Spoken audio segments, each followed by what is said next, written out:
எதிர்க்கட்சித் தலைவர்களின் செல்போன்களை மென்பொருள்கள் மூலம் ஒன்றிய அரசு உளவு பார்ப்பதாக காங்கிரஸ் பொதுச் செயலாளர் கே.சி. வேணுகோபால் குற்றம் சாட்டியுள்ளார்.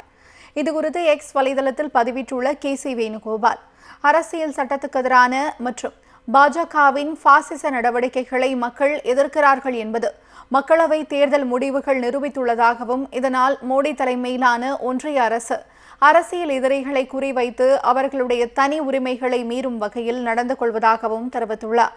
தனது ஐபோன் மென்பொருள் மூலம் உளவு பார்க்கப்படுவதாக ஆப்பிள் நிறுவனத்திடமிருந்து தனக்கு எச்சரிக்கை தகவல் வந்துள்ளதாகவும் குறிப்பிட்டுள்ள கே.சி. வேணுகோபால், இந்த அப்பட்டமான அரசியல் அமைப்பு சட்டத்திற்கு விரோதமான செயல்கள் மற்றும் ஒருவரின் தனி உரிமைகளை மீறும் நடவடிக்கைகளை அனைவரும் கடுமையாக எதிர்க்க வேண்டும் என்றும் வலியுறுத்தியுள்ளார்.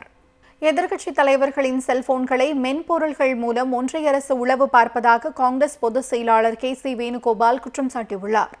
இதுகுறித்து எக்ஸ் வலைதளத்தில் பதிவிட்டுள்ள கே.சி. வேணுகோபால், அரசியல் சட்டத்துக்கு எதிரான மற்றும் பாஜகவின் பாசிச நடவடிக்கைகளை மக்கள் எதிர்க்கிறார்கள் என்பது மக்களவை தேர்தல் முடிவுகள் நிரூபித்துள்ளதாகவும், இதனால் மோடி தலைமையிலான ஒன்றிய அரசு அரசியல் எதிரிகளை குறிவைத்து அவர்களுடைய தனி உரிமைகளை மீறும் வகையில் நடந்து கொள்வதாகவும் தெரிவித்துள்ளார். தனது ஐபோன் மென்பொருள் மூலம் உளவு பார்க்கப்படுவதாக ஆப்பிள் நிறுவனத்திடமிருந்து தனக்கு எச்சரிக்கை தகவல் வந்துள்ளதாகவும் குறிப்பிட்டுள்ள கே.சி. வேணுகோபால், இந்த அப்பட்டமான அரசியல் அமைப்பு சட்டத்திற்கு விரோதமான செயல்கள் மற்றும் ஒருவரின் தனி உரிமைகளை மீறும் நடவடிக்கைகளை அனைவரும் கடுமையாக எதிர்க்க வேண்டும் என்றும் வலியுறுத்தியுள்ளார்.